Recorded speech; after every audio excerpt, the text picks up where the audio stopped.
ज्ञानाञ्जनमशलाकया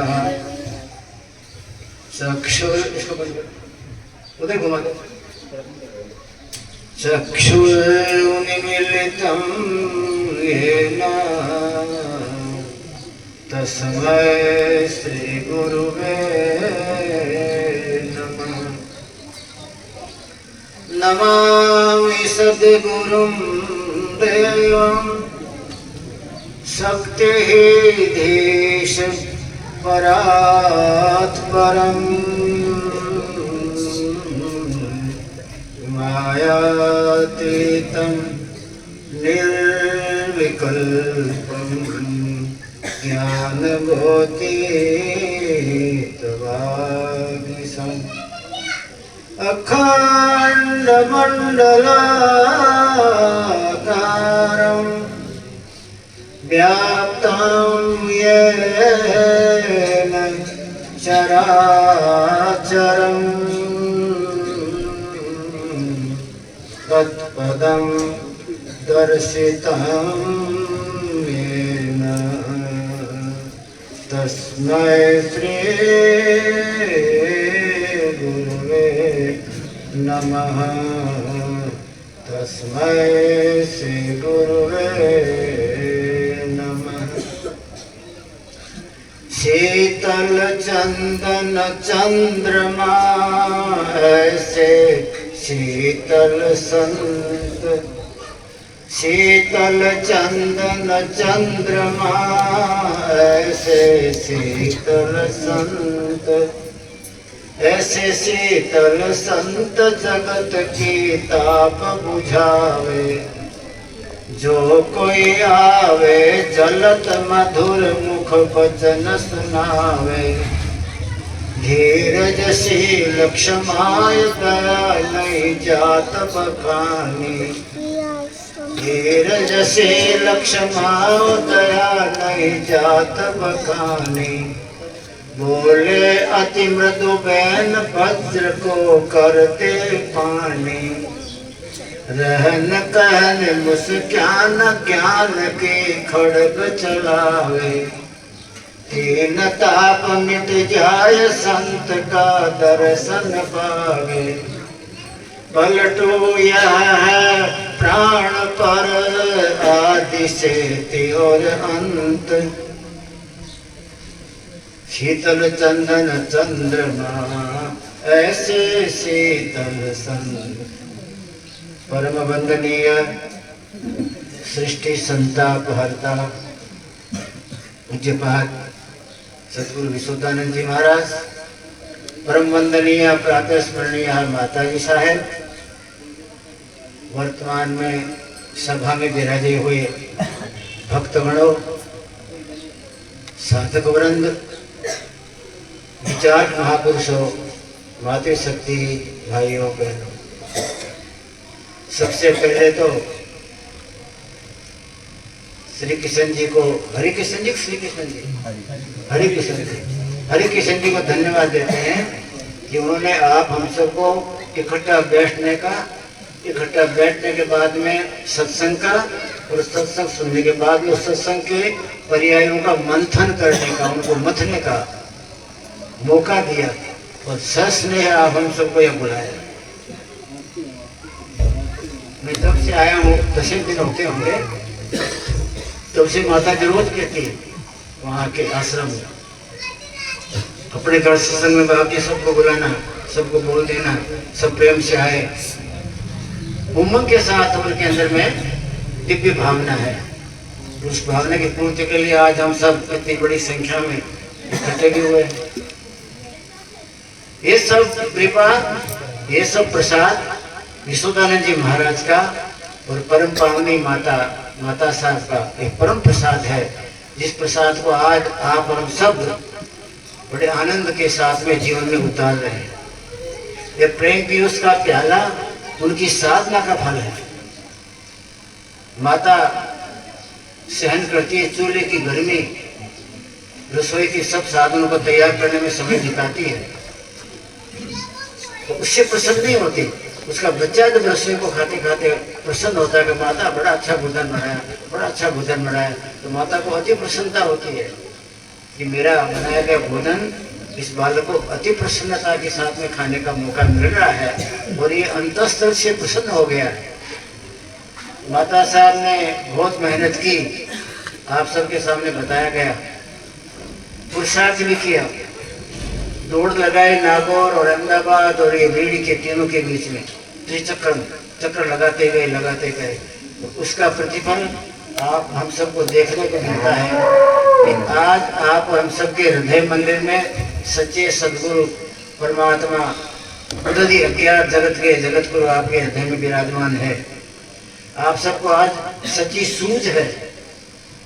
आज आप अंधे बनकर किसी को पकड़ के जिंदगी उसके साथ बर्बाद नहीं कर देते हैं। तो ऐसा होता था, मेरे दादा ने पकड़ा हुआ है उसको मैं नहीं छोड़ सकता, मेरे बापा ने परंपरा चलाई है उसको तो मैं निभाऊंगा, नहीं छोड़ सकता। दादा परदादा बापा और सात पीढ़ी ने जो परंपराएं चलाई उसी को पकड़े चलते रहिए। उसमें आप कुछ भी विचार शक्ति के साथ में निर्णय न कीजिए तो परमात्मा ने आपको अलग बुद्धि क्यों दी? वही बाप की बुद्धि देने के बाद में सबको निर्बुद्धि बना देते और बाप के रस्ते से चलते चलते परमात्मा ने आपको उनको स्वतंत्र बुद्धि दी। बाप का जो धर्म था रावण का, उस बाप के धर्म पे मेघनाद नहीं चला गया, मार खाया ना। बाप ने जो धर्म चलाया, बाप की जो जीवन की प्रकृति थी, बाप जी को कला जो जीवन की थी, उसके बाप रावण की, वो मेघनाद ने अपना ही मार खा गया। एक समझदार प्रहलाद था, बाप की बात को नहीं पकड़ा। अगर कोई कहता कि भाई बाप दादा का जो धर्म चलाया हुआ है उसको मत छोड़ो, तो बाप दादा का धर्म चलाया हुआ होता तो वो भी नरक में जाता। लेकिन उसने निर्णय किया। कैसे निर्णय किया? गुरु नारद जी मिले, गुरु नारद जी ने उसको समझाया जगत सारा मिटने वाला है, जो बनता है वो मिटता है, जो कभी बना ही नहीं बना बनाया ही है, स्वयंभू है, स्वयंभू है, शाश्वत है, सत्यम है, निर्णायक है और परमानंद का स्वरूप है। वो कभी मिटता नहीं, वो अमिट होता है। मानना हो तो प्रहलाद अमिट को मानना, मिट जाने वाले को क्या मानना? संसार में आपने में जितने पात्र देखे हैं आज है तो मिट ही जाएंगे ना। इसी तरह देवता भी, देवता के ऊपर के वर्ग के मंडल भी सब नाश को प्राप्त हो जाते हैं, सब लोग नाश को प्राप्त नहीं होता, वो नहीं मिटता।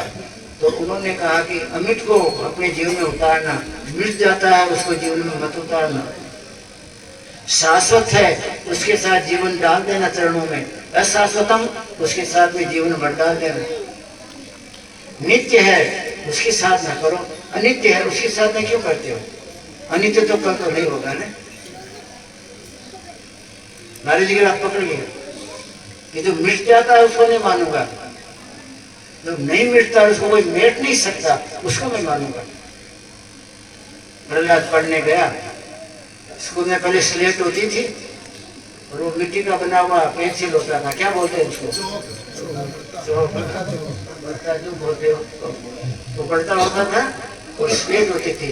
तो स्लेट पर मास्टर पहले ही दिन उसको के लिखता था के, और के लिखने के बाद में कोई स्कूल में ए लिख देते, वर्णमाला का पहला अक्षर ए, फिर उसको दूसरे दिन साफ करके उसके आगे ख लिखते, ए वाला उसके आगे ए आई लिख देते। प्रहलाद गया और के लिखा, प्रहलाद ने दिन भर में उसका अभ्यास किया। दूसरे दिन स्कूल में गया तो मास्टर ने उसको कपड़ा लेके उसको मिटाया तो उसका हाथ पकड़ लिया। क्यों मिटाते उसको? मिट जाता उसको नहीं पढ़ने आया।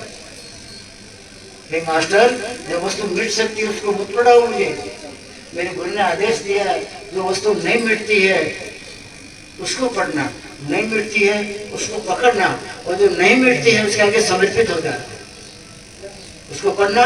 अर्थात उसके सारे जीवन की शैली जो नहीं मिटता है, उसके जीवन की सारी प्रक्रिया तुम जानना, अर्थात संत मत का आदि जानना।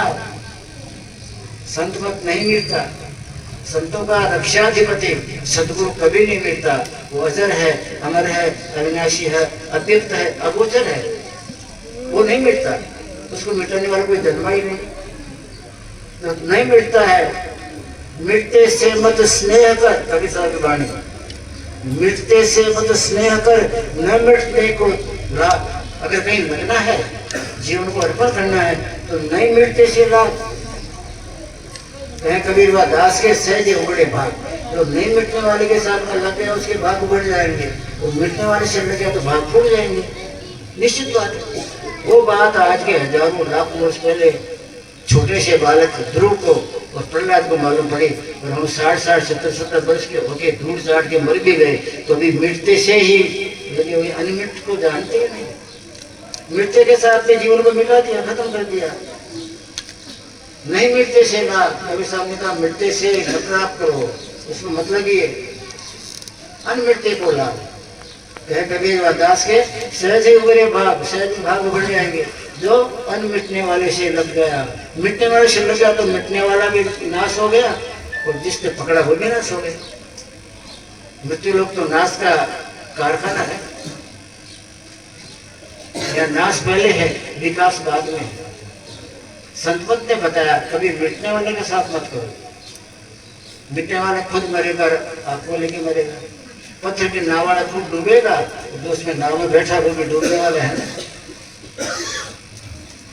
मिलते मत स्नेह पर, अनमिलते से लाभ। एक ही बात में सारा सूत्र आ जाता है। संतों की वाणी का क्या कहा जाए, इतनी शीतलता देते हैं जो उस पर थोड़ा ध्यान दिया जाए। तो बाप जी ने जो संध्या पाठ हम रोज करते हैं सदगुरु महिमा का, तो उसमें ऐसे अद्भुत अद्भुत हीरे रखे हुए हैं, आप हम दौड़ते दौड़ते बोल जाते हैं सदगुरु सदगुरु सदगुरु स्वामी। मैं एक भाई से पूछा पाठ कितने समय से करते हैं? अरे बोला मैं बाबू पकड़ा तो कैसे पाठ करता हूँ, पाठ तो मेरे जीवन के रोम रोम है। तो मैं कहा बाप जी ने 3 बार क्यों कहा सदगुरु सदगुरु सदगुरु स्वामी? एक बार का सदगुरु स्वामी बराबर नहीं था। एक बार सदगुरु स्वामी बोल गए तो क्या कमी रह गई कि दूसरी बार बोलना पड़ा सदगुरु स्वामी। दूसरी बार बोलने के बाद भी फिर क्या कमी रह गई, उसको पूर्ण करने के 30 बार सदगुरु स्वामी। सदगुरु तो परिपूर्ण है, सदगुरु तो अक्षुण्ण है, परिपूर्ण है, उसे फिर जोड़ना पड़ा, फिर जोड़ना पड़ा। ये क्या बात है भाई? मैंने बुजुर्ग सत्संगी को पूछा तो मेरे को होता है वो तर्क वर्क करना बहुत बड़ा था। अरे इससे तो अच्छा भजन करो ना। देखिए भजन करने का ही मैं तरीका जानना चाहता हूँ भाई। ये सदगुरु सदगुरु सदगुरु स्वामी क्या जरूरत थी? पहले सदगुरु स्वामी बोल दिया तो उसमें कमी रह गई कि दूसरी बार फिर जोड़ना पड़ा, फिर कमी रह गई तो तीसरी बार जोड़ना पड़ा, तो फिर जाके उनकी महिमा की मात पिता मेरे सदगुरु स्वामी। आप यहाँ संतमत के सब अनुयायी हैं, संतमत को आप लोगों ने पिया है खूब, संतमत के साथ जीवन को भी निशा है आपने, सेवा सत्संग दोनों आपने खूब किए। अभी थोड़ी मैं पूछ लूँ कि 3 बार करने क्या जो कि एक बार तो बहुत था ना। एक ही हथौड़ा मार दीजिए कि पत्थर टूट जाए, 25 हथौड़ा मारना पड़ता है। एक जोर का हथौड़ा मार दीजिए पत्थर चूर चूर हो जाएगा, और टिप टप करते करते 25 मारो तो कुछ नहीं होने वाला है। एक ही सदगुरु स्वामी का भाव मार देते और सब साफ हो जाता, तो 2-2, 3-3 बार की क्या जरूरत थी? मेरा प्रश्न है ये, माताओं से भी है, बहनों से, भाइयों से भी है। 3 बार क्यों लिखा गया? पाठ की पुस्तक तो है ना सबके पास, मेरे पास भी छोटी सी कॉपी भी है, बाप जी के टाइम की दी हुई, उसको मैं ही पढ़ सकता हूँ, दूसरा नहीं पढ़ सकता। 3 बार क्यों सदगुरु स्वामी का उच्चारण किया गया?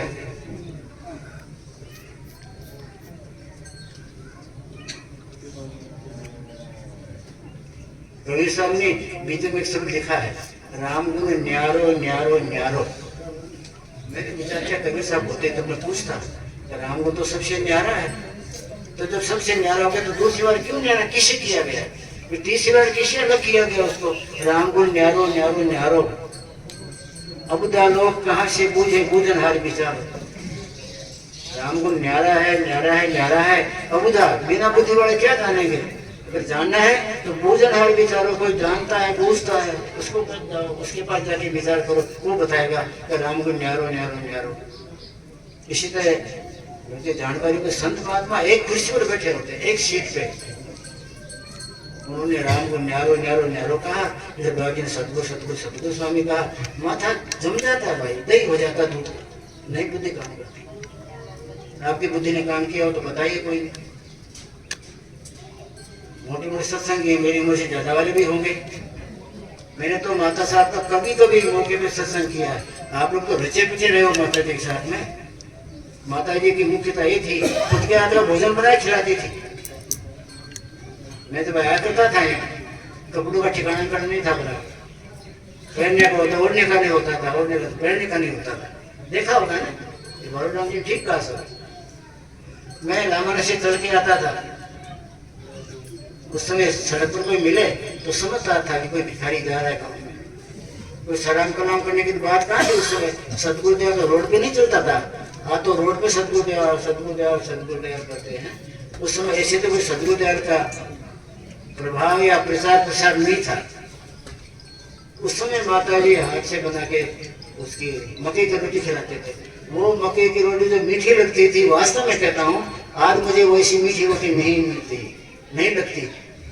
या तो उसके अंदर में वो अक्षुण्ण प्रेम था, वो भी नहीं है आज, और शायद गाना वाना भी बदल गया होगा, खाद अलग अलग हो गए। तो वो मिठास, उन माता जी का मिठास आप सबके अंदर नजर आता है। संत महात्मा प्याला खुद कम पीते हैं और संत महात्मा प्याला आप हमको ज्यादा पिलाते हैं, इसलिए कि आप काल की नजर में हो और संत तो दयाल महापुरुष है। काल की नजर में है, आप कब काल आपके ऊपर में झपटा मार दे, तो कब आपको ठग ले, इसलिए पहले से ऐसा प्याला पिला देते हैं कि प्याला पीने के बाद वो मस्ती आ जाए, उस मस्ती को सूंघ के काल भग जाता है। काल झपटा करत है दिन में 12,000, दिन में 12,000 समुझ मन मूढ़ अनारी। आज काल पल माही आएगी तेरी बारी, पलट उदास में क्या कहूँ जग समझे नहीं गंवार। वो तो काल झपट्टा करत है भाई दिन में 12,000। तो उसका सदगुरु स्वामी की बात करिए ना, क्यों चुप बैठे हुए, आगे अपने चालू करें दूसरा।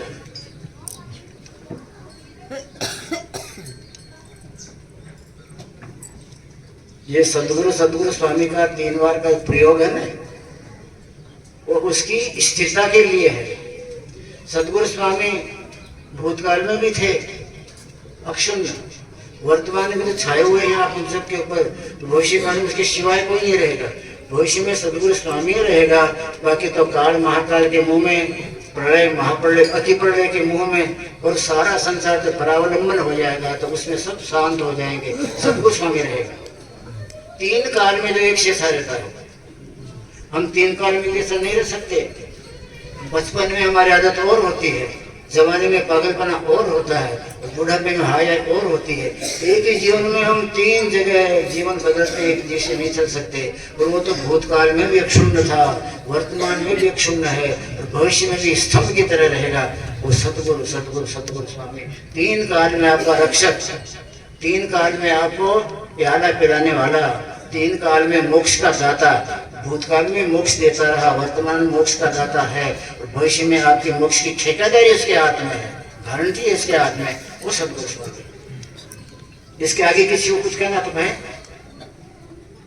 मैंने त्रिपुटी बताई सदगुरु सतगुरु स्वामी की, वो 3 काल में और 3 लोक में जो अक्षुण्ण है, तीनों कालों में भी उसको कोई डगमगा नहीं सकता, 3 लोक में कोई डगमगा नहीं सकता, और सारे ब्रह्मांड की प्रलय की गतियां उसको नहीं छू सकती। ऐसा अक्षुण्ण जो सदगुरु स्वामी है, उसके साथ अपने आप को बांध लिया, उसको कोई छू नहीं सकता। उसके साथ नहीं बंधे तो और कहीं बनना पड़ेगा, माया के गुलाम बनना पड़ेगा। सत्य के साथ तो नहीं बने तो असत्य में तो बनने वाले हैं ही आप सब। और असत्य कौन है, वो सारा नजर आता है। वो गोचर जहाँ अलग मन जाए, सो सब माया जानो भाई। जहाँ तक आपकी दृष्टि जाती है, जिस चीज को पहचानते हैं, जहाँ की कल्पना कर सकते हैं, मनोभाव कर सकते हैं, सब माया जानो भाई। वो गोचर जहाँ अलग मन जाए, तीनों जगह है माया ही माया है, माया की छाया है सब।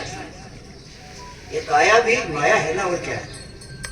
काया में जो करतार बैठा हुआ है वो निर्वायक है, उस काया के अंदर बैठा करतार जो निर्वायक है, उसकी खोज के लिए आपको हमको लगन नहीं है। और माया के नाशवान पदार्थों के साथ चिपक जाने की आपकी हमारी आदत है, हमारी आदत ही हमारी मौत है।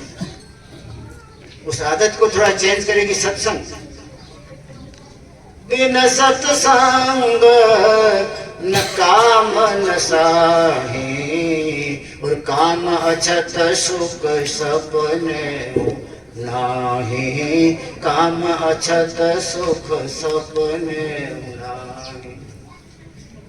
कामनाओं के रहते कभी सपने में भी सुख नहीं हो सकता। कामना ये सब दुख का रूप है। कामना और वासना जो प्राणी के पास नहीं हो तो सीधा ब्रह्म का बाप है। कामना हमको कीचड़ में डुबोती है, तो वासना उपासना का नाश करती है। वासना अगर है तो उपासना कभी नहीं होगी। उपासना का नाम लेते रहिए, घर में पुस्तकों का ढेर लगा दीजिए, सवेरे शाम को दीवाबत्ती करके अगरबत्ती कर दीजिए, जय जगदीश्वर की आरती बोल दीजिए। कामनाओं की जिसके अंदर में खान है वो जिंदगी में खतबत करेगा। कामना नामना के साथ नहीं जुड़ती, नाम के साथ नहीं जुड़ती। कामना नामना को नाश करती है, नाम का नाश करती है। वासना उपासना का नाश करती है। और प्रेम समर्पण के साथ में जुड़ा हुआ है। अगर समर्पण है आप में, सदगुरु मेरा में सदगुरु कैसे सिवाय कुछ नहीं जानते आप, तो आपका काम लगा हुआ है। सदगुरु के सिवाय और किसी को जानते तो मौत। सदगुरु के सिवाय और किसी को मालिक गिनते हैं, और किसी को समर्थ गिन लेते हो, उससे बड़ा और कोई धनी है तो आपकी जिंदगी में साधना के बारे में, सत्संग के बारे में, स्वाध्याय के बारे में कुछ नहीं जाने। अरब देश में होलिया रहते थे। होलिया का शिष्य था। होलिया पहुंचे हुए थे, शिष्य को भी गगन मंडल की साधना सिखाई। कभी कभी कोई साधने के लिए न उठता था, लेट हो जाता, सहन नहीं करते, बुलाते शिष्य को, तू नाटक क्यों करता है? मेरा शिष्य बना है, मालिक की मेहरबानी प्राप्त करने के लिए ना, तो उठना तो पहला काम है, देर से क्यों उठते हो? और मेरे सामने भगत बन जाता है, पीछे जगत का काम करता है, कपट करता है ना। तू क्या समझता खुदा नहीं देखता होगा? तू कपट करता भक्त तो खुदा नहीं देखता है? मेरा खुदा देखता होगा। कपट नहीं करना। भक्ति मार्ग में कपट करोगे वो नहीं चला, खुदा सब देख रहा है। उसको 25 वर्ष हो गए।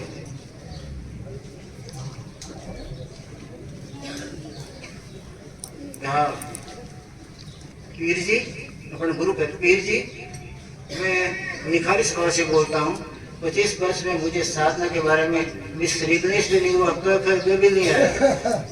मेरा क्या सोच? आप कहते वैसे चलता हूँ, आप कहते वैसे करता हूँ। आप कहते खुदा नहीं देखता है क्या? तो मैं मानता हूँ कि मेरा खुदा सबको देख रहा है। क्या बात है? तो कभी इस समय कबीर साहब एक परम संत है, काशी में विराजमान है। कभी कभी मेरी सुरता जब आकाश मंदिर में गमन करती है, उसमें कबीर साहब की वहाँ छत्र छाया होती है। सारे गगन में वो ओलिया छाया हुआ रहता है। उस छाए हुए ओलिया की छत्र छाया में हम पहुँचते हैं, हम लोगों को आनंद आनंद आनंद मिलता है, रसास्वादन स्वादन करने को मिलता है, रसका पान करने को मिलता है। वो हमारे गगन मंडल के अंदर धनी है। उस ओलिया के पास जाओ, मैंने तो जो जानता सब बता दिया। उस समय तो चलना होता है। चलते चलते 6 महीने में दाऊद का ओलिया, दाऊद नाम था उन महापुरुष का, दाऊद साहब के चेले को चलते चलते 6 महीने लगे। कबीर साहब काशी में विराजमान थे। बाप जी मैं दाऊद साहब का शिष्य हूँ, उनका मुरीद हूँ। 25 साल से वो गुरु कहते वैसे ही करता हूँ। जगत के प्रपंच छोड़ दिए मैंने। बनता हुआ तक में मैंने कभी मेरा मुँह काला नहीं किया। मैंने कभी मेरी इंद्रियों को भोगों में डुबोया नहीं। गुरु महाराज ने तो इबादत बताई, साधना वो करता है। मैंने कभी मेरी आंखों को मैला नहीं किया। मैंने जगत के रसों को भोग समझ के नहीं भोगा। जीवन को चलाना है तो कुछ डाल लूं, इस तरह जीवन में कुछ दाना डाल के जीवन जिया है। संसार को मैंने चखा नहीं मीठा समझ के। तो सब सुनते हैं 25 साल हो गए। तो बोले क्यों, क्या बात है? गुरु डांटते थे क्या? तो डांटते तो गुरु का स्वभाव होता, डांटना ही चाहिए। क्या बोलते थे? गुरु बोलते थे कि देखो तुम टाइम पे नहीं उठते हो। कभी कभी बोलते थे हाँ उठा था। कपट करते हो, कपट करते हो तो क्या खुदा नहीं जानता है? तो तुम क्या बोलते थे कि मैं तो क्या बोलूं, गुरु के आगे कभी बोला जाता है? तो जैसा बोलते थे हाँ हाँ करता जाता रहा, और जब बोलते बोलते गुरु चुप हो जाए तो मैं नमस्कार करके फिर अलग चला जाता रहा। तो ये सबसे बड़ी कमी है ना, तो गुरु को अलग देखता रहा, खुदा को अलग देखता रहा। जब गुरु कहे कि खुदा नहीं देखता है तो कपट करता है, शरीर होता नहीं है और अपने आप को भगत मानता है, क्या खुदा नहीं देखता है? उस समय तुमको चरणों में पड़ के कहना चाहिए, बाप जी खुदा को मैं कुछ नहीं जानता, मैं तो आपको खुद खुदा मानता हूँ। आपके सिवा और कौन खुदा है जो मेरा कल्याण करेगा, जो उद्धार करेगा? ब्रह्मांड का खुदा तो 1000 जन्म में भी आपके पास नहीं आएगा। सब लोग साधना कर करके मर गए, विष्णु भगवान कभी नहीं आए। सहजो भाई जब गुरु में लीन बन गई तो दौड़ते दौड़ते आए, सहजो भाई तुम्हारे दिल में बैठूंगा। क्यों? जिसका दिल पवित्र होता है वहाँ बिना बुलाए जाता हूँ, तो मेरा पवित्र दिल मेरे गुरु के लिए है। आपने क्या किया उसमें? आपने एक उसके अंदर में तिनका भी दिया मेरे को। मेरे दिल को पवित्र करने में अपने गुरु ने अपनी भक्ति का संकल्प दिया हुआ है। हे परमात्मा, मैंने जो आपके 2 नाम लिए हों, हे सदगुरु धनी, मैंने अपने आत्मा को आपके साथ जोड़ा हो, तो ये मेरी शिष्या के ऊपर हे परमात्मा दया करके इसके अंदर में अद्भुत डाला दीजिए। मेरे गुरु ने संकल्प किया, उनकी भक्ति शक्ति के प्रभाव से मेरे दिल में शुद्धता आई, और सीधा बंगला देके तुम दौड़ के आ गए। खबरदार जो आगे आए तो वहीं खड़े रहना, तुम आओगे तो फिर मुझे दुनिया की वस्तु दे दोगे, फिर मेरी वाहवाही होगी और फिर मुझे कनक लग जाएगा। मैं वाहवाही नहीं चाहती, दुनिया का कनक नहीं चाहती। मैं मेरे दिल मंदिर में मेरे गुरु महाराज जिन्होंने मेरे जीवन में जागृति दी, मुझ मूर्ति को आकाश में चलता बनाया, मुझे सच्चा जीवन दिया। आज आपके हमारे पास में जीवन है ना, वो सच्चा जीवन नहीं है। 100 साल के बाद तो हड्डियां जल जाएगी। जो कभी जले नहीं, जो कभी मरे नहीं, जो कभी सड़े नहीं, अक्षुण्ण रहता है, वो जीवन सच्चा है। मेरे गुरु ने मुझे सच्चा जीवन दे दिया, जिस जीवन में कभी मौत नहीं, जिसमें कभी दुख नहीं, संताप नहीं, ताप नहीं, जिसमें परमानंदम परम सुखम चाह, ये सब मेरे अंदर फड़ा खिले, ऐसा मेरे गुरु ने दिया। और तुम आके और मेरे दिल में बैठना चाहते हो तो फिर मुझे अच्छा धन संपत्ति का ढेर, वाहवाही, बंगले, राजमहल, गाड़ियां, घोड़े, बैलगाड़ियां, ये दोगे ना, आप क्या करोगे? जगत का जगदीश गिरीशता है तो जगत की वस्तु देता है, जगत का मालिक है ना, तो जगत देगा और क्या देगा? सदगुरु गगन के मालिक है तो गगन देंगे आपको। गगन की गुफा में देव का चांदना वो दिखा सकते हैं, बाकी जगत का जो मालिक है वो तो जगत में ही आपको फंसाएगा, जगत के अलावा नहीं फंसाने वाला। तो आप तो इस तरह निर्णय वाले हो कि हमारा जो मालिक है वो भूतकाल में भी ऐसा ही था, दयालु, कृपालु, सबको निष्पत देने वाला, वर्तमान में भी ऐसा ही है। आपको दयालु, उस कृपालु ने निष्पत का सारा भेद दिया। भविष्य में भी आपको रास्ता देखता है कि मेरा शिष्य आए, मेरा शिष्य आए, मेरा शिष्य आए, मेरा शिष्य आ जाए तो बस फिर मैं शांत हो जाऊंगा। चलो मैंने हाथ पकड़ा, उसको ठिकाने तो बैठा है। तो कुछ समझ में आया? सदगुरु सदगुरु सदगुरु स्वामी, वो मेरा सदगुरु जो भूतकाल में भी अड़िग खड़ा था, उसको कोई नहीं हिला सका।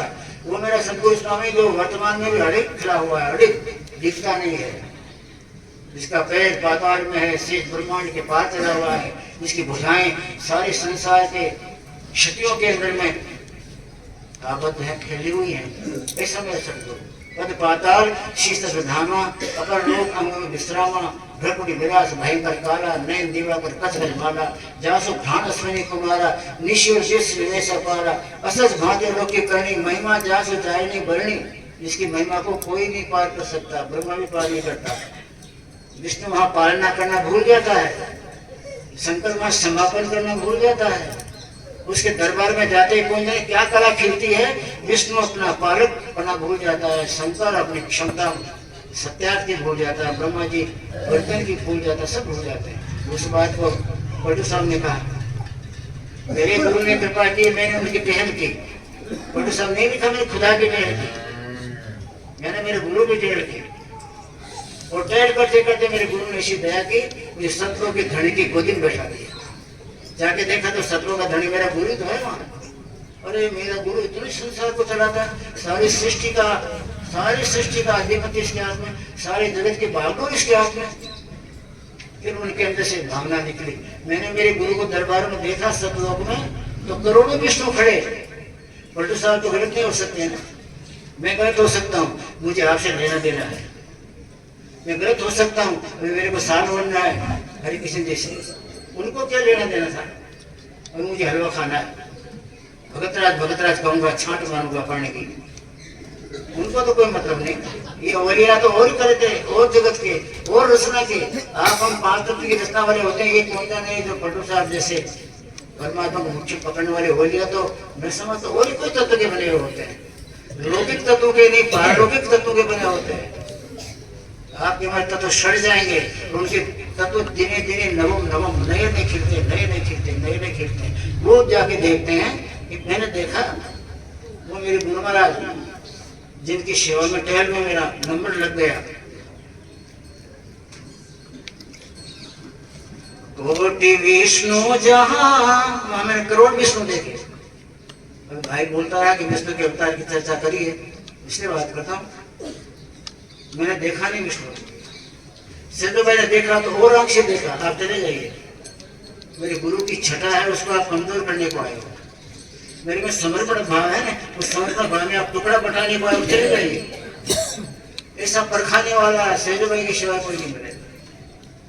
क्या मृद की बच्ची, क्या जन्म लिया उसने, जगत के टेढ़ों के मैंने विष्णु को फटका दिया, आगे मत बढ़ता। आप आओगे तो मुझे जगत के सारे ढेर सारे भोग दे दोगे, और भोग तो रोग है। मेरे गुरु ने रोग से निकाला, आप रोग से नहीं पाए हो। और अच्छा बदला दिल देख लिया दरिया जैसा, तो मुझे आराम करना है। दिल दरिया होता वहीं मैं आता हूँ। कोटि विष्णु जहाँ, कोटि शिव खड़े हैं, कोटि ब्रह्मा वहाँ कथे बाणी। बड़ू साहब कहते हैं मैंने कोटि विष्णु भगवान को देखा, हाथ जोड़े खड़े, कोटि शिव खड़े हैं, करोड़ ब्रह्मा वेद वाणी से उनकी स्तुति कर रहे हैं सदगुरु की।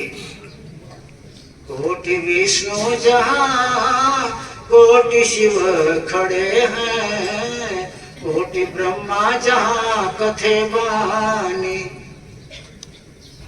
कोटि देवियां खड़ी है चेरियां, चेलियां मानी झाड़ू मारने वाली। घर में आपने राशि नहीं होती, चेली बोलते हैं। करोड़ों देवियों को मैंने झाड़ू मारते देखा, चेलियां बन के देखा। बाप जी फरमाओ, बाप जी फरमाओ। झाड़गढ़ी वाली माता है ना आपकी, सारा काम मानता है। ऐसे बड़े करोड़ों देवियों को देखा, एक को नहीं। हजूर फरमाइए, हजूर फरमाइए, हजूर फरमाइए, कहाँ सफाई करूं, कहाँ सफाई करूं। कोटि देवियां खड़ी है चेरियां, कोटि फण सहस नहीं मर्म जानी। गुरु शेषनाग जप करते बैठे हुए, जाप कर रहे नहीं मर्म जानी, उनको मर्म नहीं मिला। करोड़ों विष्णु खड़े, करोड़ों शिव खड़े, करोड़ों ब्रह्मा वाणी पथ रहे हैं, करोड़ों देवियां चेलियां मिलकर झाड़ू मार रही है, करोड़ों शेषनाग उसके तत्व को पाने का है, उनका नमन करते करते, स्मरण करते करते भेद पाना चाहते हैं, नहीं जान पाए। कोटि विष्णु जहाँ, कोटि शिव खड़े हैं, कोटि ब्रह्मा जहाँ कथे बानी। कोटि देवियां खड़ी है चेरियां, कोटि फण सहस नहीं मर्म जानी। कोटि आकाश पाताल पुण्य कोटि है। आपके सामने एक ही आकाश है। मैंने वहां सदगुरु के दरबार में करोड़ों आकाश देखे, पटू साहब कहते हैं, और वो बंदा खोटा नहीं बोले। वो तो सत्य का टुकड़ा था ना, सत्य का कटका, वो क्या खोटा बोला। कोटि आकाश पाताल पुण्य कोटि है, कोटि योगी नो कोटि ज्ञानी। 9 करोड़ तो ज्ञानी, कोटि योगी, करोड़ों योगी और 9 करोड़ ज्ञानी। कब गिना हुआ इस बात उसने, मैंने देखे हो। कोटि आकाश पाताल पुण्य कोटि है, कोटि ज्ञानी, 9 करोड़ ज्ञानी। 10 करोड़ के बड़े दरबार में करोड़ इंद्रमा भरे पानी।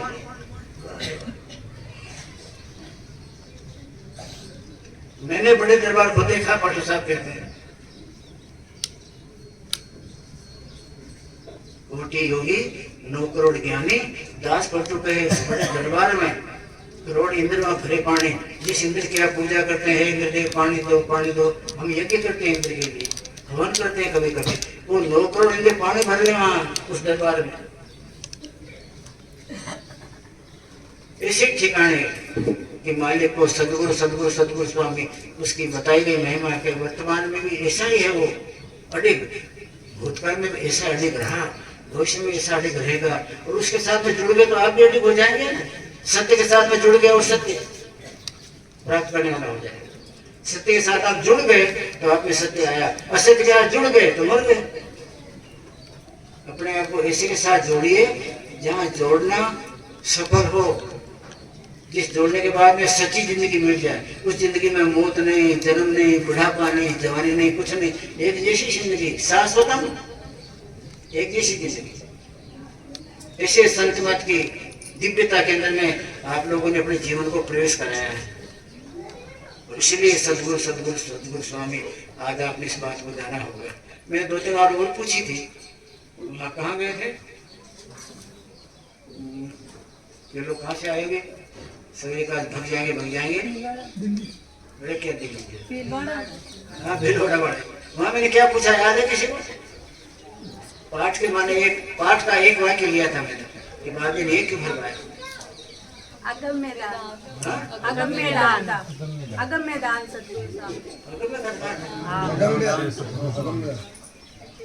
कोई बोल नहीं पाया, मैं भी चुप हो गया, मैं भी नहीं बोल पाया। ऐसे ऐसे दिव्य तत्व डाले हुए हैं।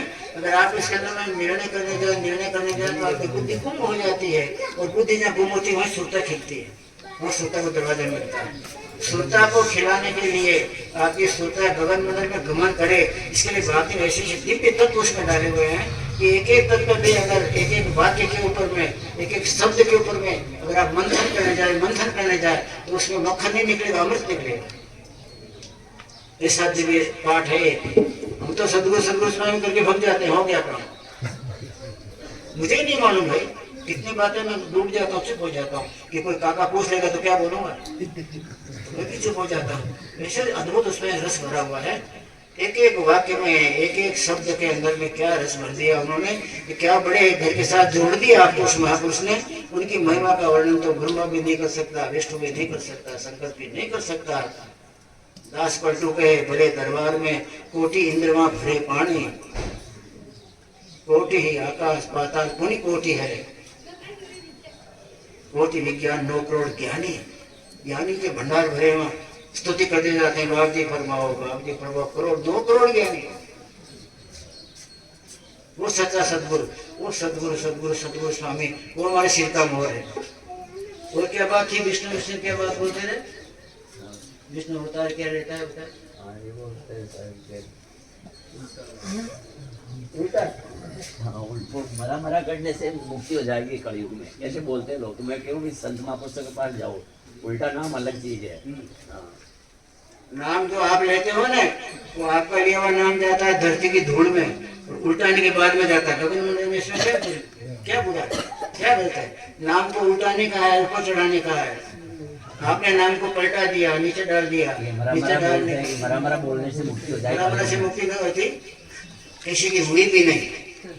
मरा मरा बोलने से राम राम हो जाता है, उसकी मुक्ति हुई। मरा मरा को नीचे डालता है और उस मरा मरा को उल्टा गया तो राम हो गया।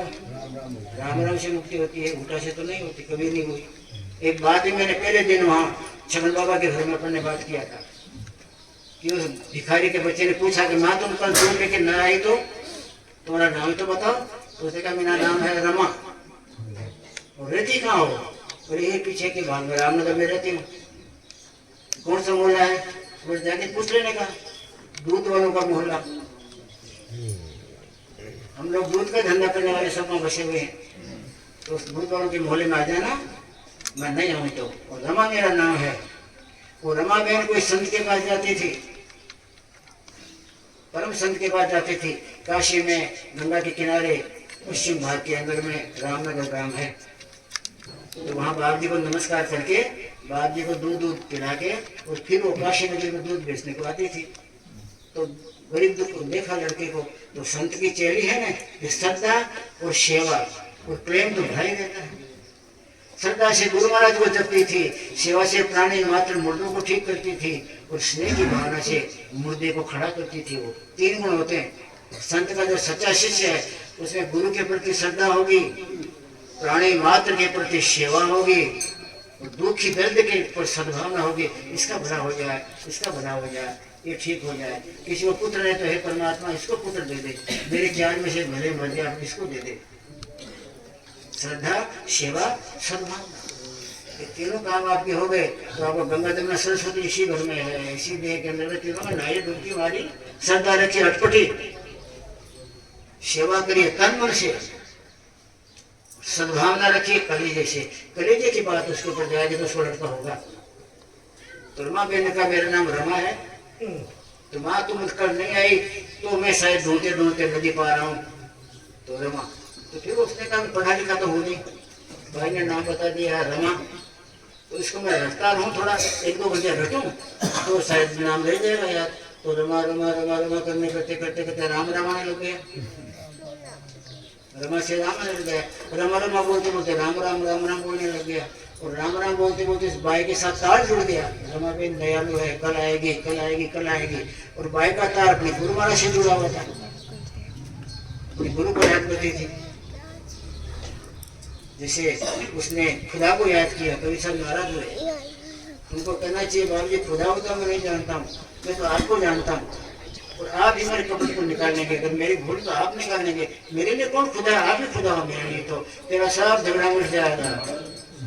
तो रमा ने अपने आप को मिटा के स्मृति योग था उसके पास, स्मृति माने याद करना, पल पल गुरु को बंदगी, पल पल गुरु को याद करते करते दूध बेचती थी, पल पल गुरु को याद करते करते भिखारी को दूध देती थी, और पल पल गुरु के साथ समझ जुड़ा हुआ ही है। कुछ भी काम करिए, किसी को पर दया करिए, किसी की सेवा करिए, किसी पे श्रद्धा रखिए, लेकिन गुरु की स्मृति न टूटे न छूटे, तो उसका जीवन के अंदर में ढंका बसता है बसता है बसता है। गुरु की इतनी यादें उसको पक्की हो गई थी, उस काम को करते करते दूध बेचती थी, कहते हैं उसका दूध जो पी लेता था उसके रोग चले जाते रहे।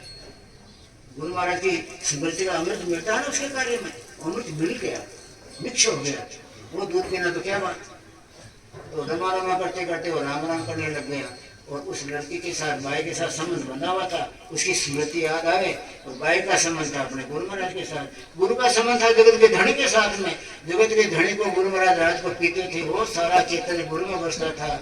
गुरु के संग रखने वाले बाई में बाया बाया बाप जी के वाया वाया करके चला जाता था, और भाई को याद करते करते उस लड़के के अंदर में साधना वाली शक्ति उतरी, और उसको रमा रमा करते करते राम राम करते करते श्रद्धा लगते लगते ध्यान लग गया। बड़े घर का चेतन तो ऐसा ही होता है, वो अपने खुद के लिए संत महात्मा नहीं इकट्ठा करते। ये तो आप लोग जगत के प्राणी हैं कि सब संसार का कमाया हुआ हमारे घर में होना चाहिए। किसी के पास में एक टुकड़ा भी देने की ताकत नहीं है, आपके पास में दया भी नहीं है, श्रद्धा भी नहीं है। श्रद्धा सेवा दया नहीं है तो जगत के अंदर में कुछ नहीं है, आए गए कोई मतलब नहीं है। गुरु महाराज इसलिए भजन करते हैं रात भर कि संसार के प्राणी मात्र जो दुखी उनका दुख दूर हो जाए। सर्वे भवन्तु सुखिनः, सर्वे सन्तु निरामयाः, सर्वे भद्राणि पश्यन्तु मां कश्चित् भवभाव पुण्य थे। परमात्मा कोई इनको दुखी नहीं दिखे। आप जब मुझे भजन देते हो तो मैं समय बांटता हूँ इसलिए कि कोई मुझे दुखी न दिखे, कोई म्लान मुंह वाला, म्लान मुंह माने मायूस मुंह वाला न दिखे, म्लान न हो, कांतिहीन न हो, कोई रोगी न हो। मेरा भजन उसको दे देता हूँ। गुरु महाराज का भजन बाई ले लेती थी, बाई का भजन चलते चलते करंट लड़के ने याद किया, तो साथ में साधना जुड़ गई और उसको मस्ती आ गई। वो बाई जब दूर लेके आई सवेरे तो लड़का तो बैठा था लेकिन आंखें बंद थी। रात भर रोया तो उसके वो आंसू के दाग लगे थे मुंह के ऊपर। भाई ने हिलाया, ए छोकरा क्या बात है, रात भर रोया है क्या, ये तेरे मुंह के ऊपर में धाराएं, क्या बात है, चल ला तेरा कहाँ तेरा डबला, दबाला उसको दूध दे देती आ तो भर दूंगी थोड़ा, उसकी खीर बनाई खा लेना। कहा माँ अब तो दूध और किसी को पिला, रमा माँ अब दूध और किसी को पिलाओ, मैंने तो आपके तरह से वो दूध पी लिया है कि जिसकी तुम्हारी कभी नहीं उतरेगी, अब दूध और नहीं पीना है। वो ठीक लग नहीं तो फेंक दिया। अब तो मुझे प्याला मिल गया, प्रेम का प्याला, तो उसके बाद में ठीक है क्या रखने का है। रोड की आपको लोटी लग गई, उसके बाद 5 आने पैसे का सिक्का रखोगे, पढ़ाई दुकान में कोई नहीं उठाएगा। 1 करोड़ की आपको लोटी लगी है ना, माँ अब तो मैं दूध नहीं पीऊंगा और किसी को पिलाऊंगा। अब ठिकरा भी नहीं रखा, मैंने फेंक दिया। अब तो प्रेम के प्याला वाला मैंने मान लिया है गुरु, तो प्रेम का प्याला वाला है तो बस वो प्याला पिलाता वो मस्ती नहीं कर रहे। इस तरह की मस्ती परमात्मा के द्वारा नहीं मिलती, गुरु के द्वारा मिलती है। जन्म जन्म का जतन करते करते योगी बनाते बनाते साधना करते करते कितने मर गए, फिर 1000 जन्म की यात्रा साधना की, गुरु एक जन्म में पूरी कर देता। उल्टा नाम जगत जग जाना, नाम को उल्टाया ये जगत जानता है। नाम को वाल्मीकि जी ने उल्टाया, पहले पलटा हुआ नाम था उसको उल्टा दिया, उल्टाने से निज घर की तरफ जाता है और पलटाने से वो माया में बिखर जाता है। नाम को बिखेरना नहीं है, भक्ति को बिखेरना नहीं है, भक्ति की ताकत को अधर में चढ़ाना है और अधर में चढ़ाने के बाद में गगन मंडल के अंदर में वो मस्ती है, उस मस्ती को पीना है, उसी मस्ती के पीने की क्रिया को हम समाधि बोलते हैं। इधर से जगत को भूल जाना, उधर से याद कर लेना, इधर से शून्य बन जाना, उधर से 100% बन जाना, उसी का नाम समाधि है। अब क्या बात है, वो राम ने मारा कि राम को क्या बोले एक बोल मैं तो सारी कोई नहीं शायद तो मैं कोई क्या समझान क्या कर तो 3.5 हाथ बना तो पौने 4, हाँ तो मैं तो बोलता हूँ शरीर के लिए बोला साहब। नहीं वो तो बराबर। दूसरी क्या बात है, राम को राम ने मारा, नहीं ये तो हाँ इसी बात थी ऐसी बात नहीं। कि वही कृष्ण आए कंस को मारा, ऐसी बात नहीं थी, बहुत ऐसी बात नहीं। तो शरीर की बात तो आप जानते हो, मैं क्या बताऊंगा। शरीर की साधना की सारी क्रियाएं आपको मालूम है। माता जी ने खूब आपके हाथ पकड़ पकड़ के और पहला पिला दिया है, तो पहला पिला रमा हुआ तो क्या पहला पिलाएगी। माता जी ने पहला पिला दिया, उसी दरकार तो 3 लोग तो चले। बस एक बार साहिब हुआ में कि भाई भगवान कृष्ण ने अवतार लिया तो उन्होंने जीव को अज्ञान हटाने के लिए उनको मारना पड़ा। संत अपने आप के जीवों को तार देते हैं बिना मारे, ये संत की महिमा उस महापुरुषों से ज्यादा है। ये बात मैंने एक बार ठीक बात। अवतार ही आए तो मारने के लिए आए। अवतार क्या होते हैं, किसान। आप किसान नहीं हो, किसान कौन कौन, हाथ खड़ा करो, तो हाथ पकड़ो, ये करो, पता किसान है हम सब। हम क्या करते हैं, खेती बोते हैं, तो खेती बोते हैं, उसके बाद में उसमें घास सूख जाता है तो निनाण करते हैं, निनाण करते हैं। तो किसान तो अकेला नहीं कर सकता, तो 5 7 10 गाँव के मजदूर बुलाता है, और मजदूर बुलाने के बाद फिर निनाण करवाता है। तो निनाण करने बोलता है कि देखो भाई पौधा न कट जाए, पौधा नहीं कट जाना चाहिए, घास काट डालो। तो निनाण करने वाले ध्यान रखते हैं, पौधे को रखेंगे और घास को काट देंगे, तो पौधा आगे बढ़ेगा। ऐसे ये सब किसान है। 24 अवतार राम काहे के लिए आए, जब खेती यहाँ देखा कि भक्ति मार्ग की खेती के अंदर में घास बहुत उग गया, रावण, कुंभकर्ण, शिशुपाल, भयंकर भयंकर सब राक्षस जैसे पैदा होते, और यहाँ उन्होंने कोहरा मचा दिया था। सारी भक्ति खेती का सत्यानाश करने वाले थे, तो उन्होंने फिर मजदूर बुलाए, बादशाह ने इकट्ठी किया, जामुन को बुलाया, वराह को बुलाया, रीछों को बुलाया, रीछों को, बंदरों को, मनुष्य को, सब मजदूरों को इकट्ठा किया, और फिर इस सारी सृष्टि के अंदर निनाण करो। तो सब निनाण करके प्रपंच को घास को काट डाला, और भक्ति वाले करने वाले साधु सुन आई बात समझ। महिमा ज्यादा नया इसलिए है, महिमा है कि इन्होंने काटा तो गलत नहीं काटा। अगर आप किसान हैं, अगर आपको फसल चाहिए, आपकी फसल ऐसे कैसी भक्ति वाले रहे, तो जरूरी है घास निकालने के लिए मजदूर बुलाने पड़ेंगे। इन्होंने मजदूर बुलाए अपने घर की खेती के लिए नहीं, पर सारे संसार में खेती बिगड़ती थी। वो सब रावण के दूत उनको साधने वाले को मारते थे, महात्माओं को मारते थे, खून पी जाते थे। तो उन्होंने फिर क्या किया कि अवतार लेके और यहाँ फिर उन्होंने मजदूर इकट्ठे किए, हनुमान जी को बुलाया, जामुन को बुलाया, सबको बुला के उसका निराण करो। तो उन्होंने निराण करके लंका में सबको मार डाला, सबको मार डाला। लेकिन ठंड का वर्ल्ड में ऋषि मुनि महात्मा जो थे साधना करने वाले वो सब रहे, तो ऐसे तो ठीक ही है। तो इस अवतार आते हैं तो निराण करने को आते हैं, तो किसान बन के आते हैं। आपका खेत हो, इसको खेत मानते हैं कि मृत्यु हमारा खेत है, इसमें फसल रहनी चाहिए। साधु संत भक्त लोग गौ ब्राह्मण सुखाई जाए, ये सुखी होनी चाहिए। बाकी प्रपंच घास का क्या काम है, काटे वाले का खत्म कर देते हैं। लेकिन संत महात्मा यहाँ का निनाण, यहाँ की खेती की बात नहीं करते। संत महात्मा तो अगम घर की चेतना देने के बाद में आपको असली जिंदगी देने के लिए, जिसमें कभी मौत ना हो, कोई दुख ना हो, कोई तकलीफ ना हो, शाश्वत शांति और परमानंद की छोड़ उठती हो, ऐसा आपको खूब आनंद देने के लिए संत महात्मा गगन मंडल का भेद देके, अपनी भक्ति शक्ति का सहारा देके आपको गगन मंडल में चढ़ा के, सुरता को आनंद बना के, सुरता नेता की साधना में परिपूर्ण करके सारा ब्रह्मांड का धनी बना देते हैं। बोले श्री गुरुदेव महाराज की जय हो।